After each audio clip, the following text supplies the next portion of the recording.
Hello, everyone, and welcome to Police Off the Cuff, Real Crime Stories. I'm your host, Bill Cannon, retired 27-year veteran of the NYPD, and my co-host tonight, straight out of Brooklyn, retired NYPD Detective Phil Grimaldi. How you doing, Phil?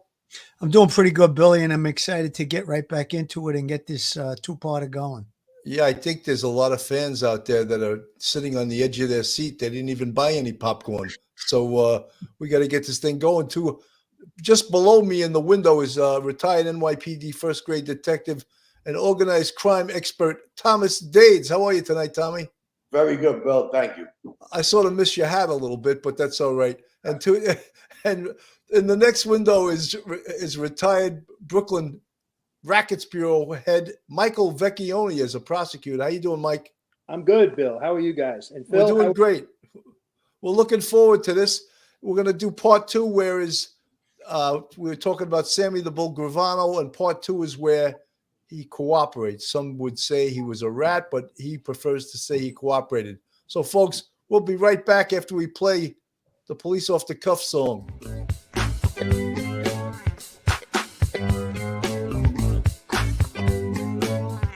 It's a show with two retired detectives that were in the thick of New York crime, fast and hectic. They got some stories and some jokes, even an interview with the most popular folks. Off the cuff, off the cuff. One episode just ain't enough. Get a little laughter and an interview too. It's maybe the best thing you can do.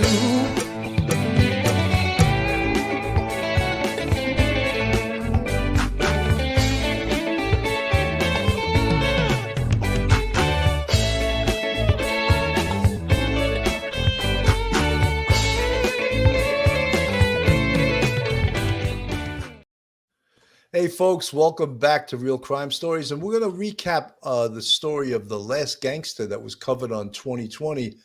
And The Last Gangster, really, the main character in it is Sammy the Bull Gravano. We're going back to 1985. We don't want to go back to mob history. We're going to go back to 1985, where there was a little bit of a conspiracy with a bunch of guys to get rid of Paul Castellano. And that's where we pretty much left off. But because of that, John Gotti became the head of the Gambino crime family. We know that they did a hit on Paul Castellano and Tommy Bellotti without permission of the commission. That caused some problems. And John Gotti took over. He may have not been the best pick to be the head of Gambino crime family, but in essence, he was the head of the Gambino crime family. And that resulted in a lot of moving parts.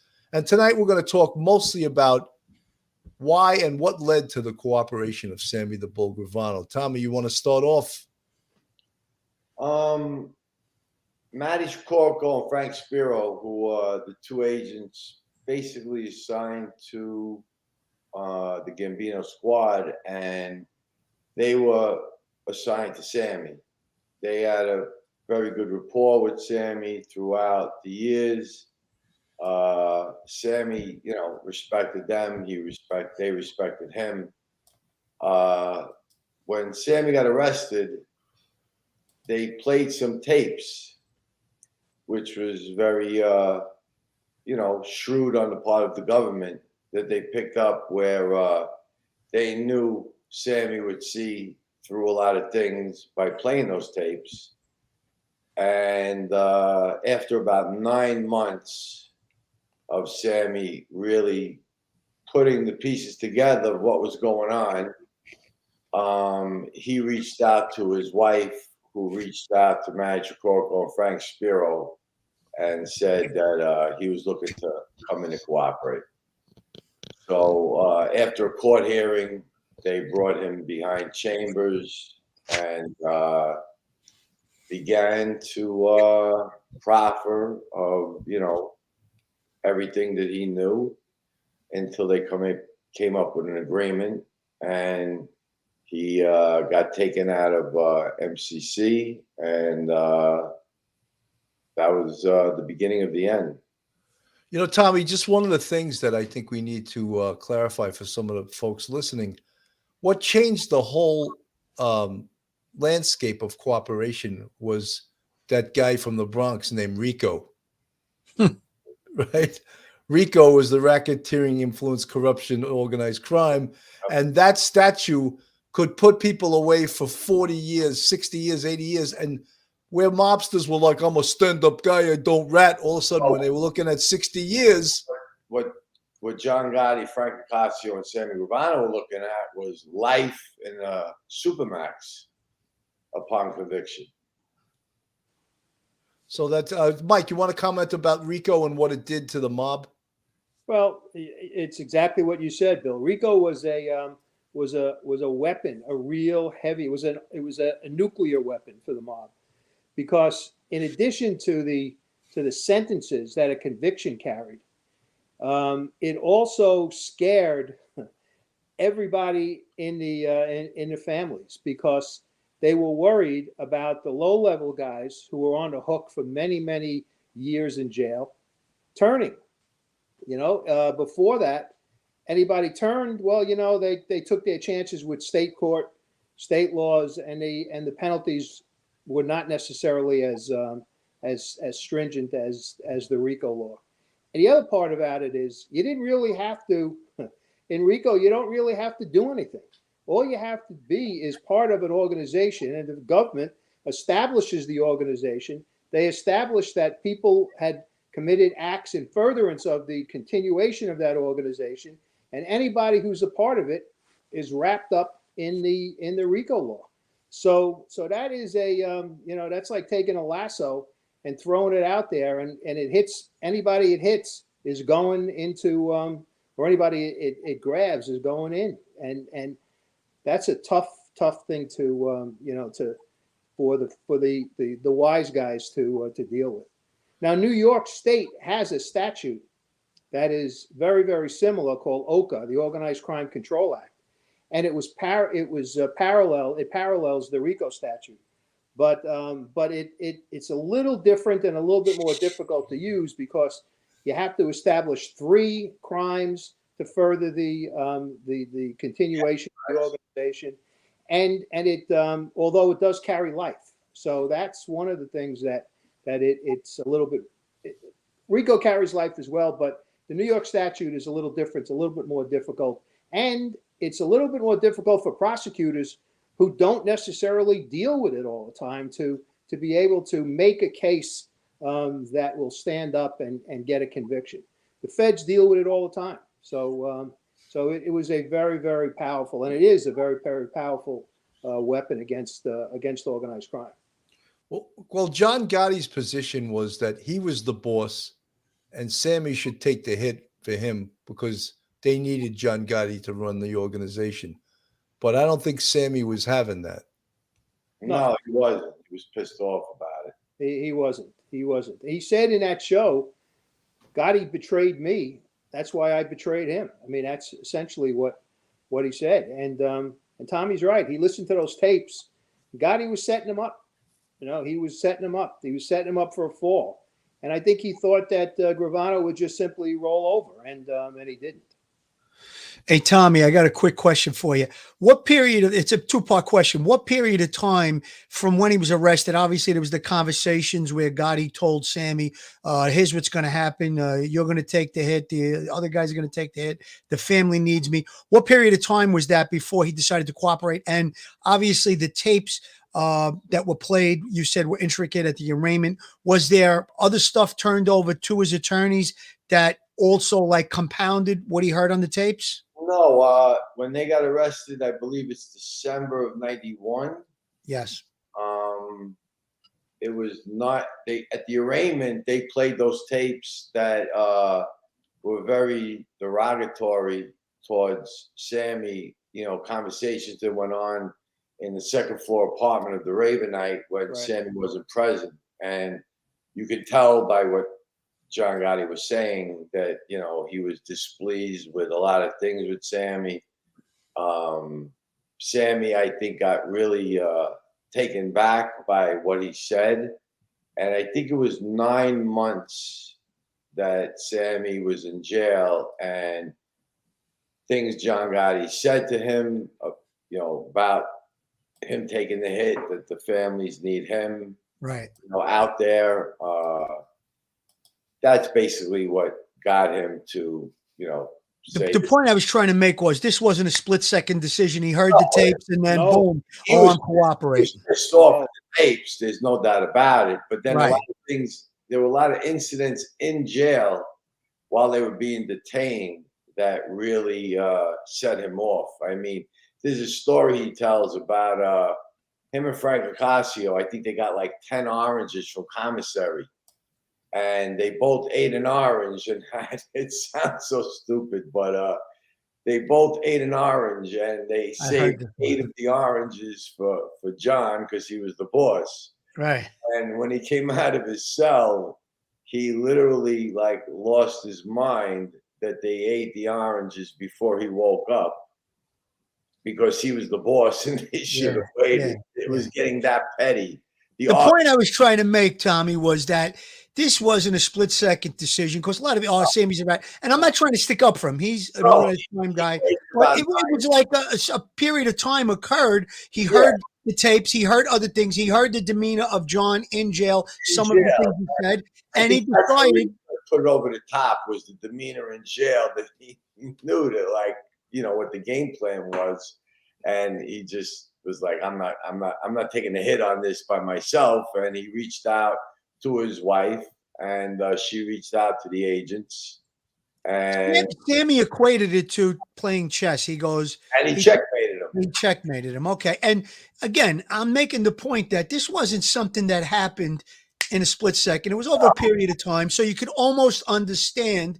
I'm not trying to say I understand that he cooperated, whatever. I'm not trying to take his back, but you could understand how it morphed from one thing to the next, and then he made the decision. So, I've seen guys that it's taken some time, and it really, like, you saw it in their face how hard it was for them to really agree to come on board. They would tell you they want to, and they had every reason to do so. There's other situations.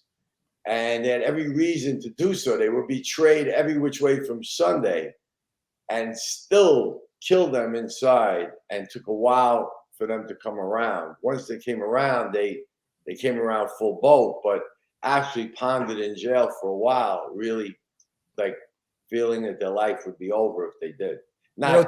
Tommy, it's no different when in a homicide case, you get 3 perps and you get them all in a separate room and you say, the first guy that flips gets the best deal. Who's going to do it? Your buddy's in there singing like a parakeet.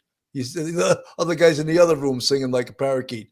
You're going to start singing, right? So it's, whoever sings first gets the best deal. And we all know that. It came a point where, you had to board the doors because you do a case with 20 guys, 19 were banging on the door to come in. It's like I said, somebody's got to go to jail. But people, after Sammy cooperated, if you look statistically, before Sammy cooperated, you had cooperating, you had top echelon informants, whatever. But think of the difference of how many people cooperated before Sammy and how many people cooperated after Sammy. He kind of opened up the floodgates and started a trend. I just wanted to say something. We mentioned something about, the 19 murders and the deal he cut. Someone in the chat, I just want to, and Tommy, you would probably be able to answer this best. Retired FM 29 says he killed a 16-year-old Alan Kaiser, an innocent bystander shot and killed seconds after witnessing Gravano, and an associate carrying out a drive-by shooting in Bensonhurst, Brooklyn in 1977. Is there any truth to that, Tommy? Yeah, there's truth to that. Happened on Kings Highway, I believe, but there's a long story to it, and it's not my place to get into it. Was that where the biker came into his club? Yes. Yeah, he told that story in his podcast. Some biker came into his club and basically said, "I'm taking this place over." The guy didn't know who Sammy was. That was one of the 2 where he actually pulls the trigger. Right, and then he chased the guy. Oh, he hunted the guy down.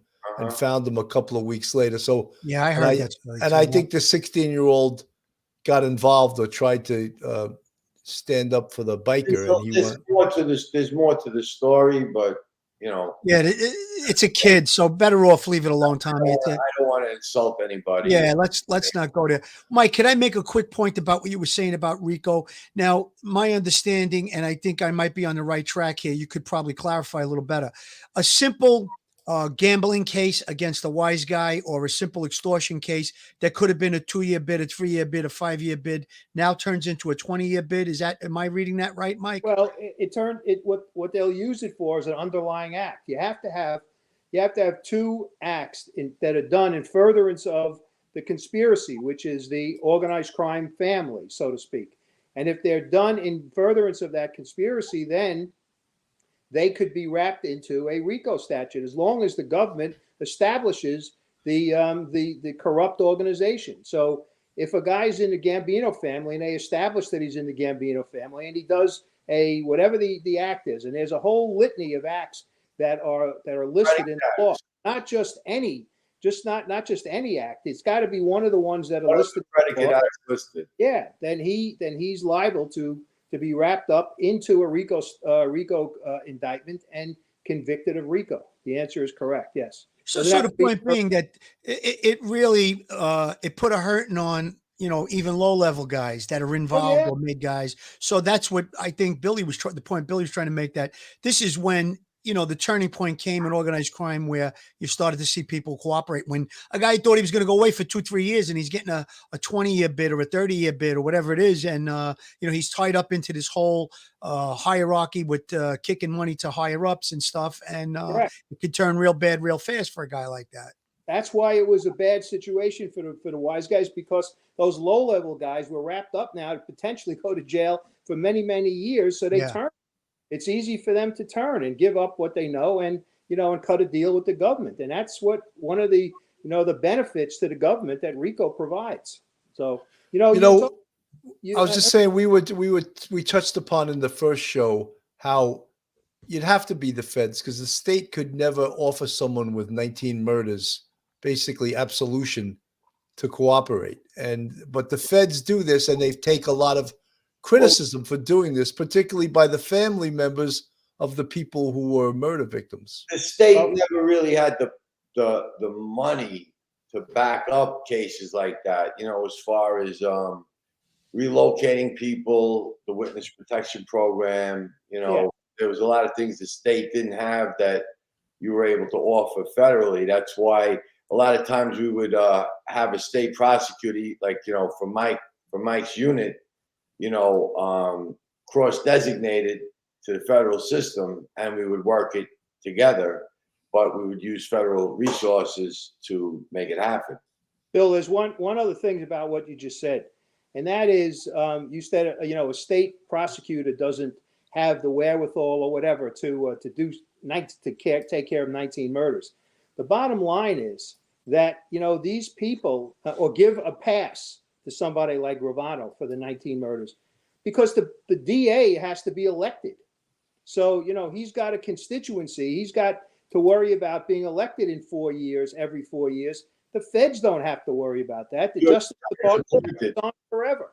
So if DA Hines gave Sammy Gravano a pass on 19 murders, he's not getting reelected. He's not getting reelected. Yeah. So, that's another. That's a very good point, Mike. That's a very good point that you bring out.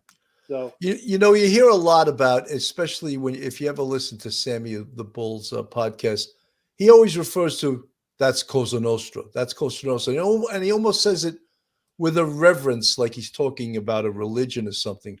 But we've all discussed that it's all bullshit, really. What he's trying to say is what he believed in. He gives that story about Carlo Gambino walking into a restaurant, seeing a guy with his girlfriend, otherwise guy with his girlfriend. And I believe that's called Gumara, right? Yeah, just the way he handled himself. That he brought his wife to the same place. That's Goom. And the speech that Carlo gave him when he says, "Yeah, that's Cosa Nostra." He was just. They believed like a certain way of life, like Sammy was trying, like brings out a certain way of life, what he thought things were. But as we know, if it all was true and everybody went by the rules, maybe you could say there was some honor to it. You know what I mean? But it was all a bunch of bullshit. You know, Yeah. there's no honor to it. Everybody backstabbed each other, and nobody gave a shit about nobody. It was whoever was going to able to, you know, step higher, more power, more money. You know, the whole thing is just a crock of shit. I You know- think the exact quote that Carlo Gambino gave to the wise guy was, he saw him in a place that he eats with his wife, and now he's with his girlfriend. And he said to him, he called him over and he says, do you love me as much as you love your wife? And he says, yeah, of course I do. He goes, well, I don't think so. And he meant, you know, because he's bringing his girlfriend in there. How much you're disrespecting your wife by bringing your girlfriend to the same place that you bring your wife. So how much could you love me that you're saying hello to me now, you know? And I guess listen, obviously the rules are always broken with organized crime, La Cosa Nostra, whatever way you want to refer to it. And a lot of times there's sit downs, they buy their way out of it or they talk their way out of it. And listen, drugs have been in organized crime since before we were all born, and it's supposed to be deal and die, and they all did it. But there's passes when, you know, when somebody hands you $100,000 in cash and it's 1970, that's like $1 million today, you know. Listen, you don't think Paul Castellano was getting money from the Gemini Lounge, from Roy DeMeo, coming from Nino Gaggi for all their drugs? He just didn't ask where the money was coming from. They Exactly. actually, absolutely, they all were. That's what I said last, you know, on Tuesday. They say they weren't getting, you know, they don't want to know anything about drugs, except that when they got the envelope, they didn't ask, well, did this come from drugs? Right, Dude, I right, don't right. want this envelope, you know. Yeah. That's total bullshit. That honor stuff is, you know, is a fantasy with them. You know, when you look at what honor really means, they have no honor. They have none. So, guys, on the screen is Paul Castellano, and basically what we're talking about, The Last Gangster. This was the whole story behind this, was the planning and the conspiracy to take out Big Paul, who was the head of the Gambino family. And after this was done, I'm sure a lot of people were very happy, and there were some people that were unhappy about it because it resulted in John Gotti, who was a very flamboyant guy who played by his own rules, but by doing some of the things you said, and Tommy, you spoke about this, by having meetings with 123 different gangsters who were identified by going in person to the Ravenite, that exposed the entire Gambino crime family to be identified. I spoke to one of the agents that sat in the vans in the apartments a little while ago. You know, I've been friends with Magic Corco and Frank Spiro since 1990. They wouldn't have been sitting there every night for 3 years if they didn't know every day what crew was coming. They probably knew who was coming and who they were quicker than John Gotti knew who was coming on that day, because he had people report to the Ravenite, you know, on certain days of the week. They were able to identify 125 individuals that otherwise they probably would never identify. So they had an OP right there because they knew that every week, twice a week, or however many times a week, a lot of guys were showing up there. So Tommy, explain an OP. Explain. It was like working snoo, but with wise guys. You know, they had Observation. a van, they had an apartment. They were able to distinguish that the second floor who was living up there, which was a guy who passed away. It was a made guy named Sorelli. His widow was still living there, when she was leaving, how long she was leaving for. And they found out that they would have meetings upstairs and talk explicitly about certain things. And they got probable cause to put a bug in the apartment. So they knew when she was going on vacation, coming home for 3 days, and were able to bug that apartment, which was the downfall of Gotti. She went out. It was Thanksgiving weekend when she went to visit her family and stay with them for the whole Thanksgiving weekend. When they went in and bugged the apartment upstairs, they watched her come out, went in, and that was it. They had some kind of information, Tom. I don't remember if they had. I'm sure it was source information. You know, I don't know who it was, how they knew, but they had enough to get probable cause to get into that apartment. No doubt. Well, they had the bug also in the little hallway, the little foyer. Yes, they had it in the hallway. They got some stuff out of the hallway, but they got nothing like they got out of the apartment. Oh no. So, but it was the only way they were going to get him, and they sequestered the jury for the entire. That was the big key. That was the big move, because, as Sammy admitted on They the bought show, everybody. he bought people in terms of the juries. So they didn't beat the cases. He financed. he bought the cases. That's what happened. But he couldn't do it with the last one. They sequestered the jury for the entire time. They were all anonymous jurors, and that's how come they were so successful. That's key in a high-profile case, especially with organized crime, to keep everybody their identity secret and sequester them. That's obviously very key because, as Sammy was telling the feds, they had bought several jurors already. So I guess that was key. When I was a young assistant DA, I went to Tommy Catolo, Billy Catolo. I had Billy Catolo on trial with a guy named George Tropiano. They killed the guy over. He owed them money for a bet. They put him in a barrel. They dumped him in the East River, and the barrel came up because they didn't cut the body open, and the gases brought the barrel to the surface. And a tugboat captain hooked the barrel, brought it over to Manhattan, and a detective over in Manhattan named George Kasakis got the case and came over to Brooklyn. Now, I had the third trial. It was tried by two other people before me. But the case that I had gotten new witnesses. We had gotten we had done a very, very good job. And I'm sorry, I tried the case 3 times. The first trial was the best. And it turns out it was 11-1 for conviction. And I thought it was this guy from Bensonhurst who was the holdout. It was some young woman on the second level of the jury. I think she was juror number 7. I'll never forget this. Years later, a guy named Marty Light, an attorney, who was arrested. He represented Billy Catolo, and he testified in front of Congress that he fixed that jury, and that's why we didn't get the conviction. And the witnesses were mutts, as you well know. These are the kind of witnesses you get in these cases. And as I tried the second one, there was another set of minutes to cross them with. Tried the case a third time, even more minutes, and they wound up getting acquitted. But Catolo almost went down the first time that I had him, 11-1 for conviction, and it was because they bought a young woman who lived in a neighborhood where one of the wise guys in the court looking, was in there viewing the case, watching the trial. He recognized her. He recognized her, and they got to her, and that's how they beat it.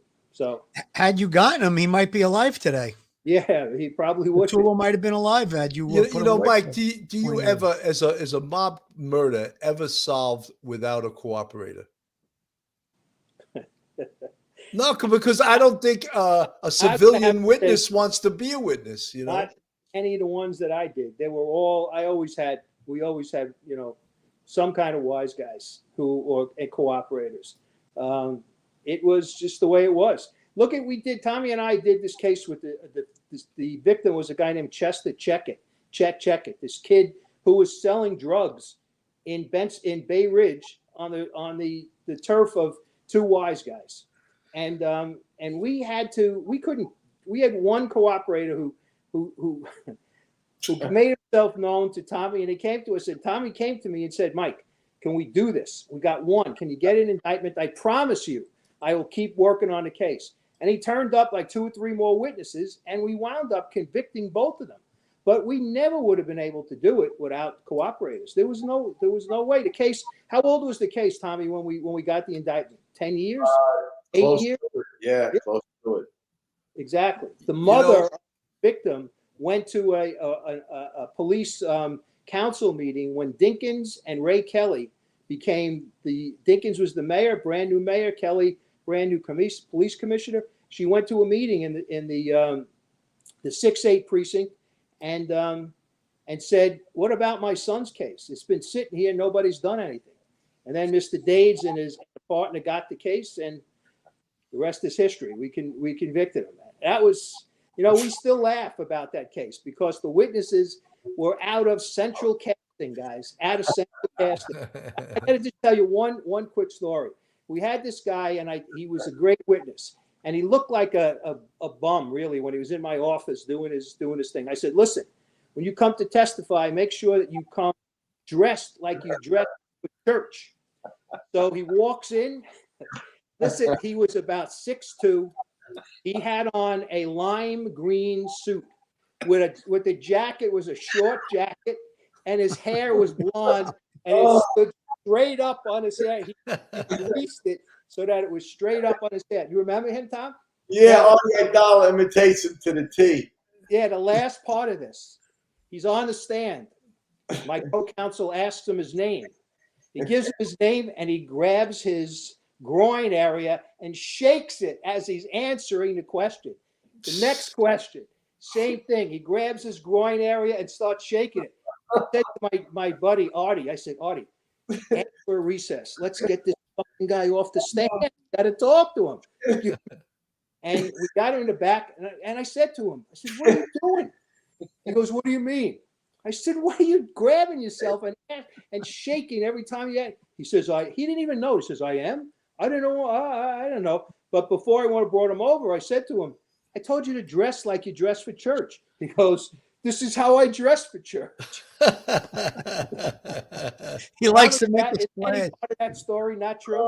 Everything is true about that story. And so these are the guys you have to get. There was another guy in that same trial. His name was Nick. His name was Gattuso. I forgot his first name. Michael. And, what? Michael Gattuso. Yeah, Mikey. That's it. Gattuso. So he comes in. I said, "What's your name?" He goes, "My name is Mikey the Killer." I said, "The Killer? Why did they call you the Killer?" He said, "Because I used to kill cats when I was a young guy." And he carried it with him. So, Bill, to answer your question, there is no way you can do and convict, in my opinion. As Mike used to say, you're not going to get the information from a priest. You know what I'm saying? That's for sure. Who better to tell you what these guys are like than the guys just like them, So, but you know what, Bill? One other thing, you have to have multiple guys. It's not enough to just have one, because if that guy falls apart, you got nothing. If you have one, and then you have a second who backs up the first guy, corroboration, and another one who backs up the first and second, well, then you have a case, So, well, sometimes a lot of these guys, you have to vet their information because you don't know if it's true. Corroborate. It's up to the investigators to corroborate their information. Exactly. Right, absolutely. So, even though Sammy was a great witness, I'm sure he had to be told numerous times, you better tell the 100% the truth on everything. Or as far as Sammy's crimes, he had to tell the truth, but they had John on tape saying, this guy got killed. He didn't do anything else but not come in when I called him. I mean, you can't get any better than that if you got it on tape. Sammy just sealed their fate. The tapes did. Sammy was a great witness for them, but the tapes were, were the icing on the cake, and that was sealed the deal. So. That was the tapes that were made in the apartment above the social club, right? The woman while she was away, they planted the bug. Yep. And obviously they felt free in that area that they didn't think any chance of it being bugged. And they spoke freely about murders, right, Tom? Without a doubt, yeah. I mean, Tom, picture like investigating guys at that level, and sitting there after the bugs went in, and watching the tape recorder, listening to it, and all of a sudden you hear the main guys and they're admitting homicides. Like, the adrenaline's got to be going out of your brain. That's the amazing feeling. Your heart's got to be pumping 100 miles an hour. Tommy and Mike, I'm going to post this question to both of you. Just a quick response to it. Based on the fact, now obviously you said earlier, Tommy, that when Sammy cooperated, it opened the floodgates for a lot of cooperators. Since Sammy cooperated, and that's a lot of years ago, there have been many trials where people cooperated and their credibility has been attacked numerous times over and over again. Well, aren't you telling this story because you're getting off with these crimes and the government made a good deal to you? Do you think that the fact that that's happened so many times, now there's been a few recent cases, and I'm going to just cite the Ralph Doles, who was a housing police officer that was killed. There were two cooperators in that case. They were actually part of the shooting team, Dino Calabro and Joe Caves Compatello. They testified against Dino Saraceno, Tommy Gioli, and Joe Waverly in that case. And in that case, there was no convictions. So my question to you guys is, do you think that the fact that there's been so many cooperators, they've been attacked by some of the best attorneys in the country? I'll give you a quick answer on my part. Go ahead, Tom. Right. You're up. I think it's best if you're going to cooperate people, because if you're cooperating people that are sitting in the audience, like, you know, if you're testifying against defendants at a table that stated that they ordered the murder, and the people that are taking the stand are the guys that actually pulled the trigger, I think jurors are starting to get a little leery of that. That's like saying, you know, go jump off the bridge, and, you know, if he tells you to jump off the bridge, will you do it? Who really don't understand what goes on in organized crime. So I think you're most successful with cooperating witnesses who weren't the actual shooters, or who may be one of the shooters, but the other guy sitting at the defense table was also a shooter.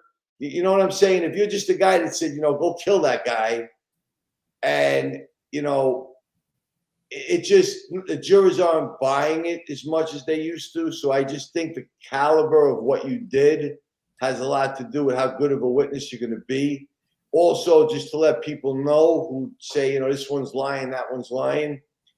You have nothing to, and I know cooperation agreements, several that have been ripped up. You have nothing to gain but lie. As the saying goes, the truth will set you free. If you're being proffered with the feds, and, you know, first of all, you don't want nothing to come tap you on the shoulder after you plead to 50 years when you've only got 10, because that's what they make you do as an incentive to tell the truth. And we're out there corroborating it. They don't know whether the witnesses we have. So there's Maddie and Frankie with Sammy.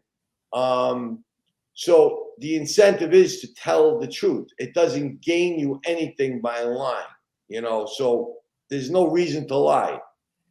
And if you're going to admit to 19 murders and people say, oh, you did 21, it's ridiculous. If you did 21 and you're admitting to 19, why wouldn't you admit to the 21? You know what I mean?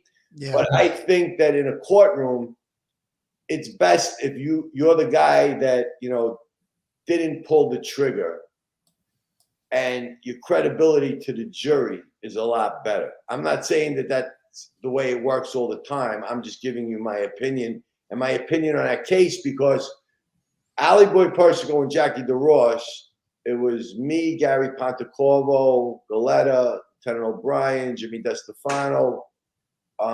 We arrested Jackie and Ali Boy on the murder conspiracy, which has a 5-year statute of limitations. I think we did it 4 years and change on both of them with no body, and we won that trial. And both Jackie and Ali Boy got life.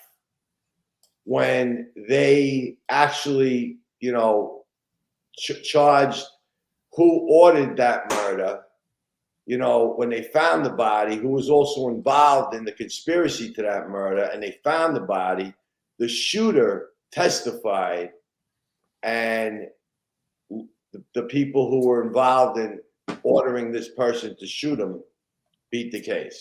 So the shooter who killed Billy Catullo was testifying. Right. The people who told him, he was the only shooter.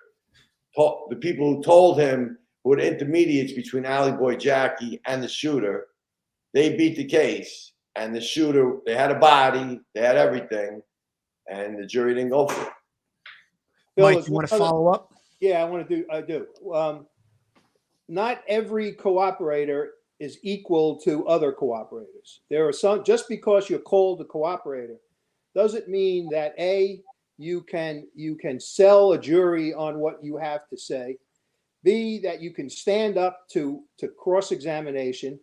And then C, depends upon what you are getting off for. I mean, like Tommy said, if the guy's a shooter and the prosecutor says, I let the shooter off, now convict the guy who ordered him to do it, that's a tough road to hoe. So not every cooperator is equal with the others. And that's, you have to factor that in, which is why it's important to have more than one cooperator in these cases and other corroborating evidence. And the other factor is, how do we know that the prosecutor knows what the hell he or she was doing when they were questioning these people? Once again, not every prosecutor is equal to another prosecutor. So the presentation of the case, the picking of the jury, the opening statements where you're going to try to sell the jury on what you have, which is a list of bums who are going to get on the stand, is very, very important. And if they can't do that, and a prosecutor can't do it, well, then I don't care how many and how good they were in other cases, they're not going to get a conviction. So there are a lot of factors with cooperators, and you have to be experienced, first of all. That's another thing. Who knows how experienced some of these prosecutors were who put guys on the stand and got acquittals. I don't know. I don't know how but you have to have the experience in order to pull this stuff off. And summations are very important, as Tommy can tell you. I mean, when you sum up, you have to be able to sell the jury on what they have just listened to, and sell them on it by giving them reasons as to why these people are believable. And we joked before, but it does go a long way to say, listen, they weren't going to commit these crimes instead in front of 5 priests. They were going to do it in front of this list of bums, so you wouldn't take home with you and wouldn't have it at your dinner table. And that's why you have to believe them. They're bad, and that's why they're believable, because of their background and that because of their experience in that world. And Mike, not to change the subject, but when you talk about the Rittenhouse case, that the district attorney in that was horrendous. Horrendous. The DA in that case had a lot going against him, but he had no skill to get around, what it is that was thrown at him. He had the video. How is he going to explain away the videotapes, which basically cleared the kid? He had no skill to do that. I don't know how experienced he was. I don't know how brainwashed he was by the people, the powers that be out there. But he did a lousy job. And he also wasn't a likable guy either. His personality, he wasn't a likable guy. Yeah, he came across terrible. He did come across bad. Exactly right. Keep in mind that the way you dress, the way you carry yourself, how polite you are in the courtroom, how nice you are to the judge. I've had jurors tell me afterwards that they didn't like so-and-so because he was nasty to the judge. Keep in mind, guys, in those courtrooms, the judge is like God to these jurors. He's king, yeah. He's the king, and you have to be deferential to him. That's another factor that's taken in. And I used to be very honest with him. When I picked a jury, I used to say, listen, you're going to see here 5 guys. Not one of them would you bring home to meet, your family. Not one. In fact, you wouldn't want them anywhere near your home. You wouldn't tell them even where you live. But can you, if you believe what they have to say, can you convict based on, on their testimony? And that's what you have to do.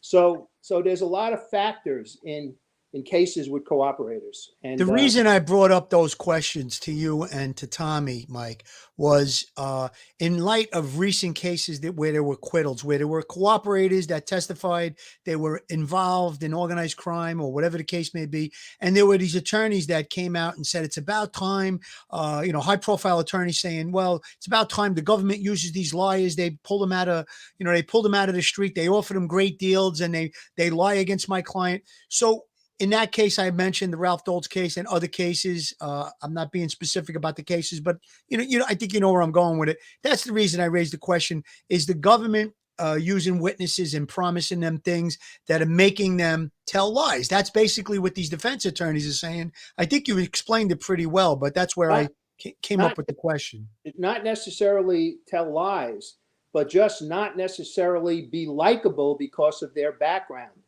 Or believable because of the accumulation of bad acts in their background. That's what affects the credibility of the witness, along with as Tommy said, if it's the shooter and the shooter walks out or gets a break, and you want to convict, the guy who ordered him to do it, that's a tough road to hoe.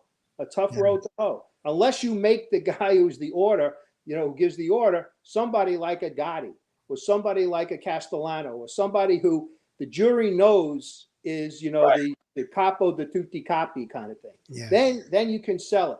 But it's just a medium level guy. And when you say, defense attorneys say they tell them, promise them anything. I can tell you right now is that my experience is if you promised a witness lunch, they would bite your head off.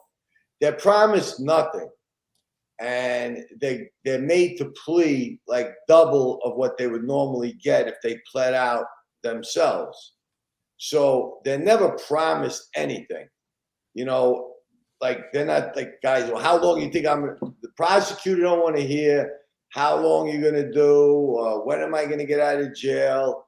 It's all based in the federal system. It's all based on a 5K letter, and the judge is the one that sentences the defendant, who cooperated.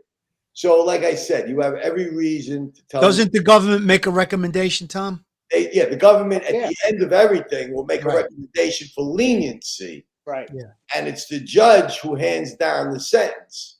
Some guys are going for that judge and it'll be time served. They have to be in for 6 years. And some guys are going, the judge will say another 36 months. You know what I mean? It all depends on his guidelines, on what crimes he committed, on how well he did, on what little problems he gave everybody while he was incarcerated during that period of time. So defense attorneys talk a lot of bullshit. Nobody's promised nothing. And if they catch you in a lie, you got a problem. You really do got a problem. Yeah, you're done. The only other part about this that is a factor now is that there's a large segment of the population that doesn't trust the government at all.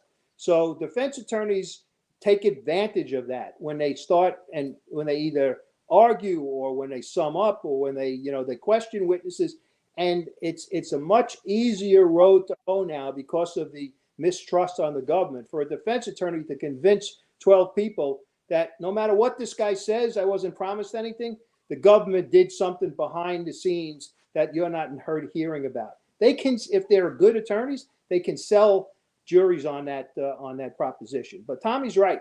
If a prosecutor knows what he's doing or knows what she's doing, there's no upfront promise at all. No upfront promise. You either do it the way I want you to do it or you don't do it at all. And I got you by the balls. So if you don't do it, I'm going to squeeze them until you scream and you're going to jail. So that's the way you have to be. Guys, this is Tommy, let me just take a quick break. Guys, this is Police Off the Cuff, Real Crime Stories. If you're not subscribed to us, please go on our YouTube, hit that subscribe button, ring the bell, give us a thumbs up. We also have a Patreon to support us and a YouTube membership. You can see the people with the green font are members of our YouTube crowd. And we also have an attorney that we're always pushing on this show. And his name is Joe Murray, and there's his flyer. Philly's going to read a quick ad. Joe Murray, attorney at law. Have you found yourself in a jam? Are you in need of legal counsel in the New York area? Do you need a victim's advocate? Well, Joe Murray is your man. He's not only an experienced trial attorney, he's also a retired 15-year member of the NYPD. He literally knows both sides of the fence. His website is jmurray-law.com. His telephone number is 646-838-1702. Or you could email Joe at joe@jmurray-law.com. Guys, what we were go ahead, Tommy. You were saying something. One quick point, and Michael agreed. When you're working in the federal side, most of your witnesses are incarcerated. So, you go see them or you writ them in. When you're in the state system and you got these witnesses, a lot of them, like especially with that Checker case, all our witnesses were out. So it's like almost babysitting. It's so much harder while they're out, and then they're changing their mind, and that you got to find them. It's a very difficult job, that people don't realize. When you're cooperating with the feds, you're not, back on the street. You're in, the marshals are bringing you in right to the U.S. Attorney's office.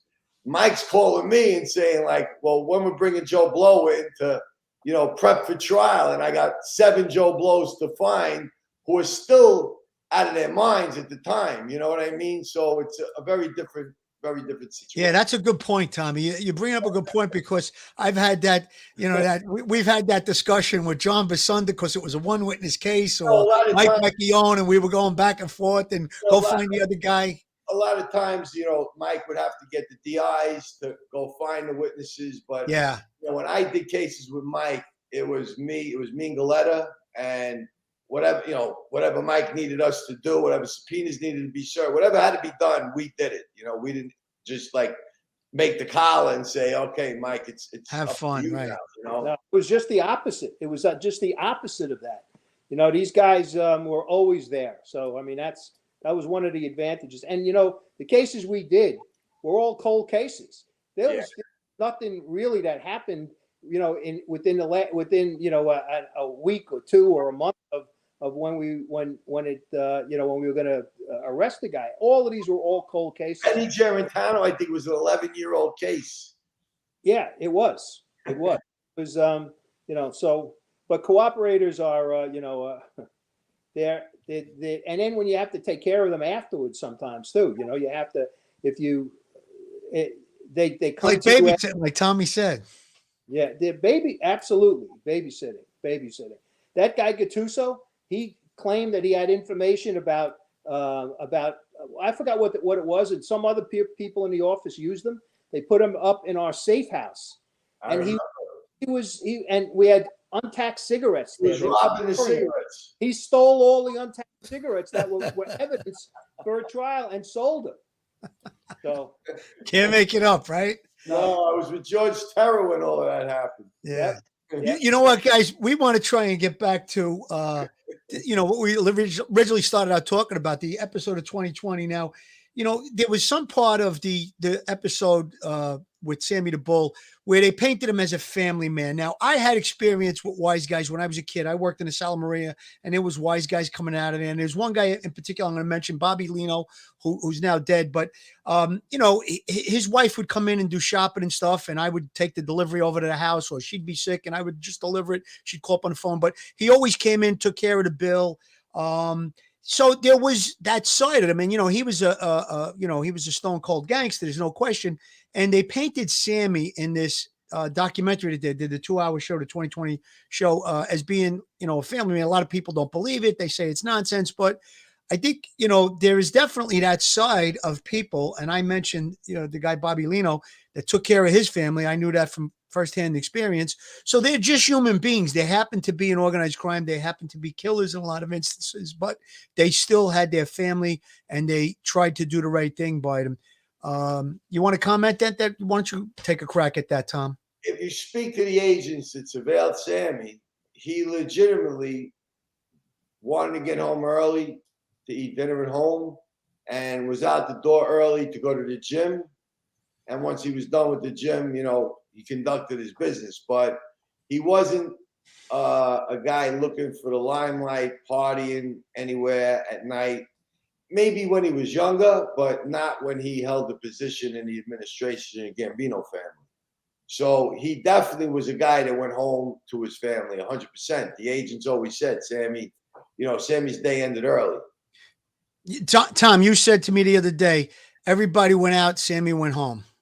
Everybody went out, Sammy went home, and those 2 guys in that picture holding him are the ones that can verify that 100%. Yeah, those are the 2 agents that were assigned to him. Those guys, that's Frank Spiro and Matty Chikorico. They called them the twins. They were partners for 22 years. They had the only 2 FBI agents in the office in Staten Island. They were known by all the gangsters, and they really were they still are, I'm saying, but when they were working, they were the 2 greatest agents that you could have ever want to be in their company. They were just great guys, and they groomed me, taught me things, and told me stories, and told me what to do and what not to do. And we speak to this day, and I love the both of them to death. They took you under their wing, and I had the pleasure, Tommy. I asked them why. I was a little rookie detective, nobody, and Yeah, they but, Tommy, I heard that you put a fourth bean in the Sambuca, and that was Frank Spiro would kill me for that. He'll smack his hand. I had the honor of meeting those two guys, and they really were. I tell you, I met them, and within a few minutes talking with them, you could see they were just good guys. You know, you could tell, and they were a pleasure to be with, a pleasure to meet, and I'm sure you had a great The relationship. relationship that they have together is like you know, you could make a movie about it. They were partners for 22 years. They knew each other before that, and they're still dear friends today. Right. And they're there for each other. They're just two great guys, you know, two great human beings.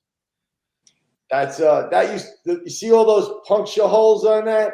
yeah. That used to go from office to office with me, that picture. That's Sammy Gravano, Tommy Patrizio, and Benny Alloy in his schoolyard. A picture was taken next to his office. Those are Did you just remove this photo out of your family album or what? Oh, those things that used to be on bulletin boards, like from one office to another. You could see all the pinpricks from Yeah. when they put it on the board on the hierarchy board.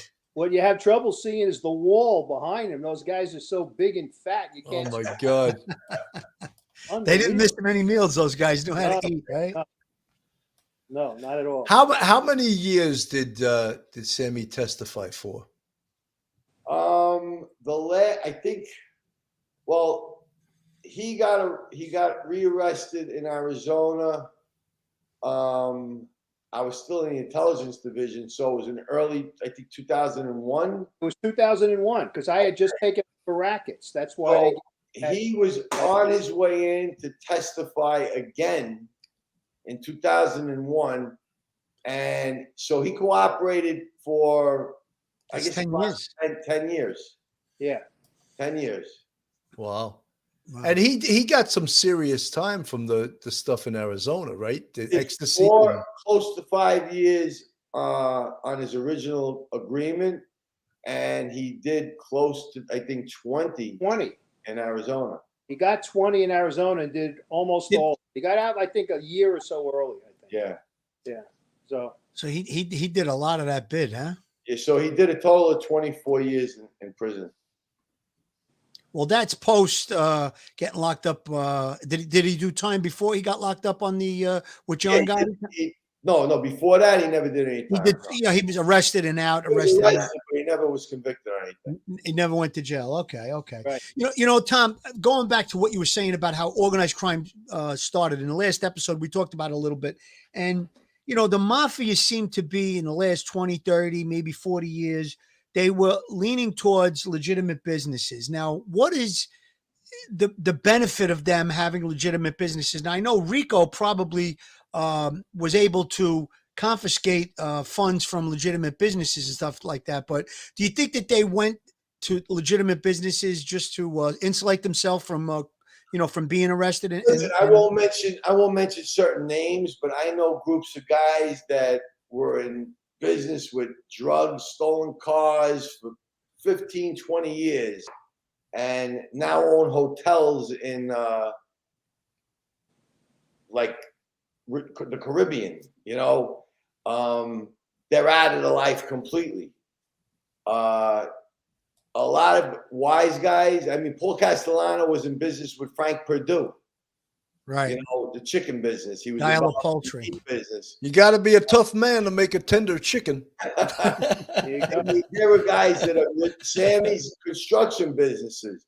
Maybe the way he got the contracts were fugazi, but it was legitimate. He did legitimate work. Like his work wasn't shabby. His construction work was good. His drywall was good. His excavations were good.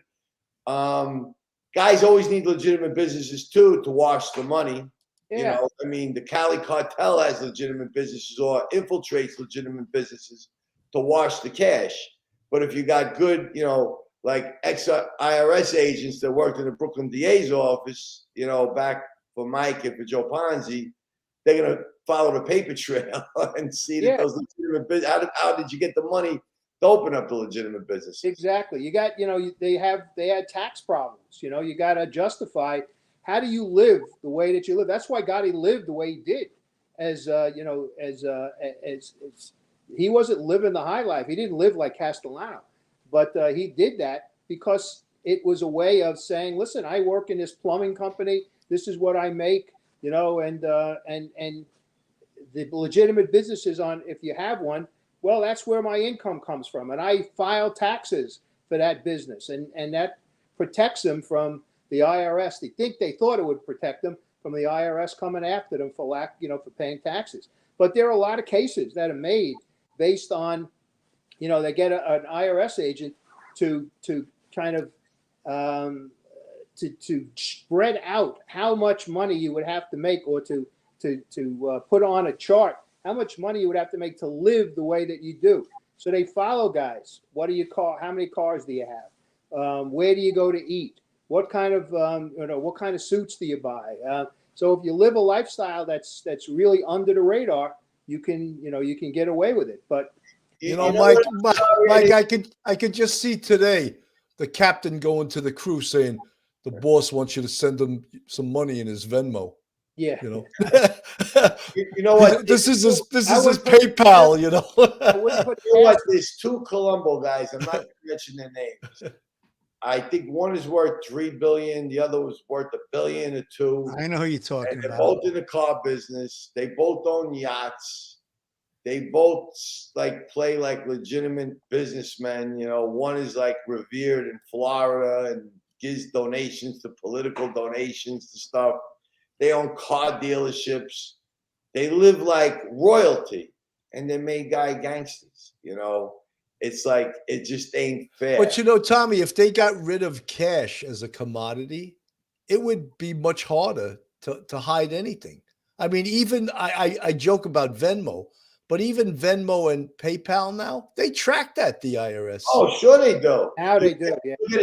Yeah. Yeah.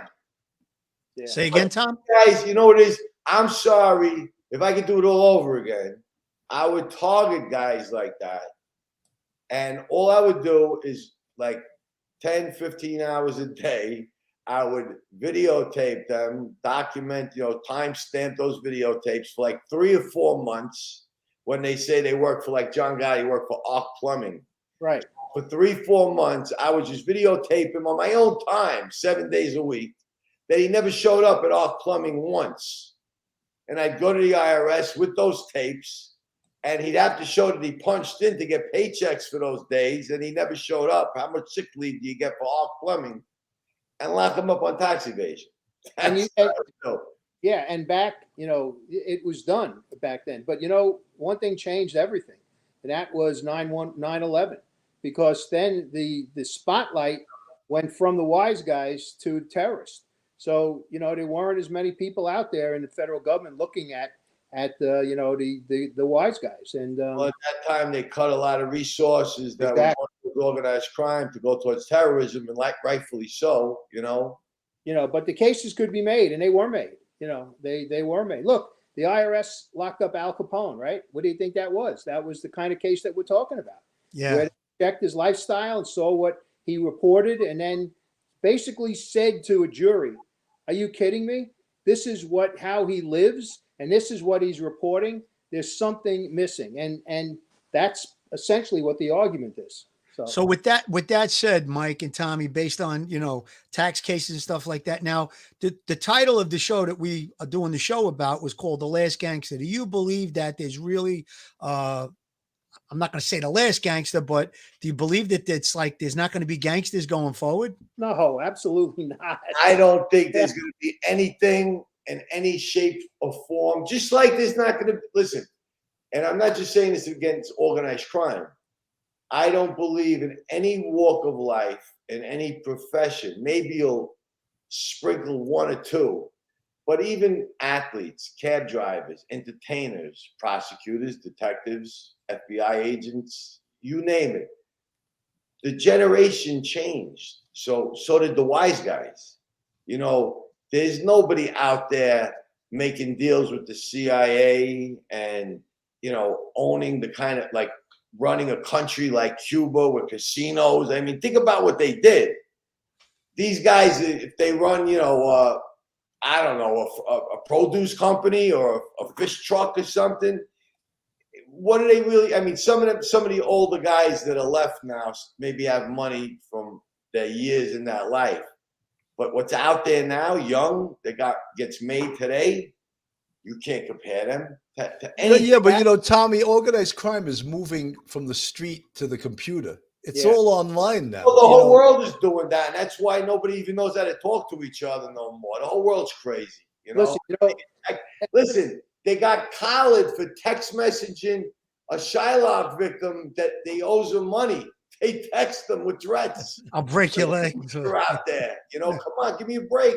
Leaving notes on his car and text messaging them. Nobody ever said they were geniuses, But listen, one of the things that Phil, I think one of the reasons behind you asking that question is that the era that we're talking about, Gotti and Gravano and Castellano, the ordinary citizen knew who they were, and you could ask somebody, who's John Gotti? They'll tell you immediately. Who's Sammy Gravano? Who's Paul Castellano? Who's Vincent the Chin Gigante? All you got to do is ask them; they would have known it. Now, do you have? Maybe you guys do. But if someone asked me who was the head of the Gambino family, I would say I don't know. I have no idea. That's why people believe the mob is kaput. It's not. It's there. It's just different. It's just different. That's the point. The people who are involved are different. Some of them are smart. Most of them are not smart. But there's a whole different world of gangsters. But they're still there. So it's just it's just different. And a lot of people believe that there's no mob any longer because they don't know any of the names of the families. But they're still out there. But the days of the social clubs are gone. That whole aura of stuff isn't what it used to be. Like you see the movie Goodfellas or something. Those days are over. No question. Yeah, but some really smart guys that don't necessarily have to be the Italian mafia, but organized crime on the computer are devising ways to steal millions and billions. There's people from I don't know what, not traditional organized crime, but other organized crime groups that are making a killing. Or Russians. Forget what they're doing to people on the computer, stealing the fake, ransomware, big ransomware. Has been kidnapped or what? Please forget about what's going on. This computer has been the ruination of so many things. It's not funny.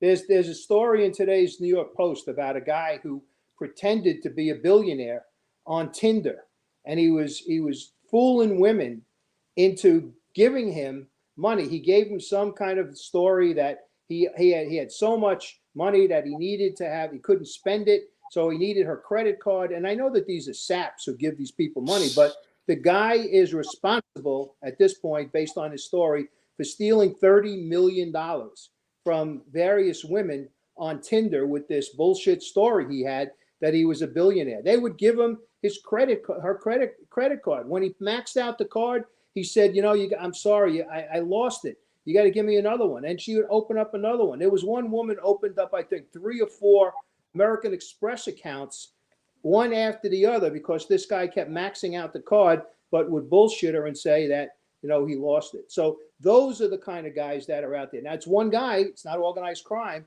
But how many we don't know if he's got another, 5, 6, 10, 20 guys that work with him. It's just different. It's just not the same. And traditional Italian American organized crime is completely different than it was in the era that we've been talking about. I think the internet gambling is something that they probably got their hands in too. They'll get into it. Yeah, they probably already are, but that's maybe some direction that they might be going into. But Tom, I think you made a great point. The organized crime guys of today aren't what we're used to. Mike, you made the point too. The Paul Castellanos, the Sammy Gravanos, the John Gottis, the guys that were known, the guys that were unknown. Maybe they're flying under the radar today. But I think everything's changed.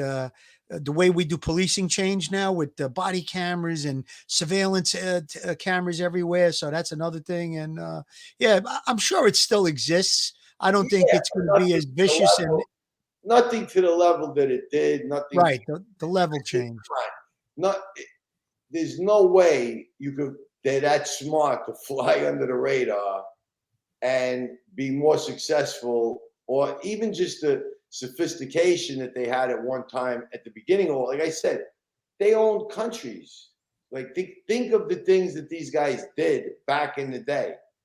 And I think the era of the 80s, early 90s was really the end of what we know to be traditional organized crime, the stereotypical way of traditional organized crime. You know, the commission case was a watermark in terms of Absolutely. crime completely changing after that. That was a huge case, and that was RICO. That's where Giuliani used RICO and used it successfully. So that really put a big crimp, and everything changed after that because these guys realized that they were no longer untouchable. Look how many times Gotti walked out of court. Look how many times they fixed juries. Well, you know, after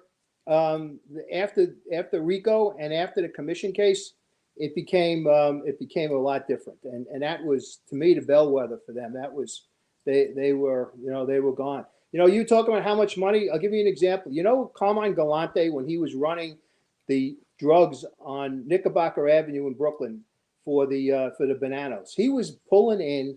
They were pulling in close to $1 billion a year back then. That's how much money they were making with the drugs, and he was, of course, in cahoots with the Sicilians. And but that's what they were doing. That's how much money there was in this. And one of the reasons he got killed is because he was cheap. He wouldn't give out, you know, money. He wouldn't spread the wealth around. He just wanted to take it in and take it in. But can you imagine the money? It's unbelievable. And that was drugs that he was getting that money from. What else were they involved in? Yeah, that was that. But nobody knew it was drug money. All the higher ups didn't know. They didn't ask, so they didn't know. You know, it was okay. Listen, I tell you one thing. He brought the Sicilians over, the Zips over, to protect him and the Bananos who were in the drug game, because the other families, he was afraid that they would be jealous of how much money they were making, and they would try to take him down. And that's one of the reasons why he had them here. So and the two guys that he had bodyguarding him were from the other side, and they're the ones who turned. They sold him right out. Entry and bottle. He must have not been taking too good care of him that they sold him out. Well, I got to give myself a little plug. When my book comes out, that's what the Homicide is My Business. That's the name of the book. It's about a Sicilian hitman, and you talked about a man of honor. The secondary title is Luigi the Zip, a hitman's quest for honor. He came over here because Galante, they told him in Sicily, come over, you'll be made a made guy. And he did murder after murder after murder. He ran drugs across the country in the pizza connection, and nobody did anything for him. And he got sick, and he decided, not sick, literally sick, but sick and tired of being taken advantage of. And he said, you know what? Fuck you. I'm going in to talk to the FBI. And he went in and he became an informant. So, but these guys were making a fortune. When I did the research, I couldn't believe how much money they were making. Galante was making with drugs at that time. And of course, Bonanno too, until Bonanno got caught and got kicked out, bounced out to Arizona. But that was their thing. And they set this up back in the 50s.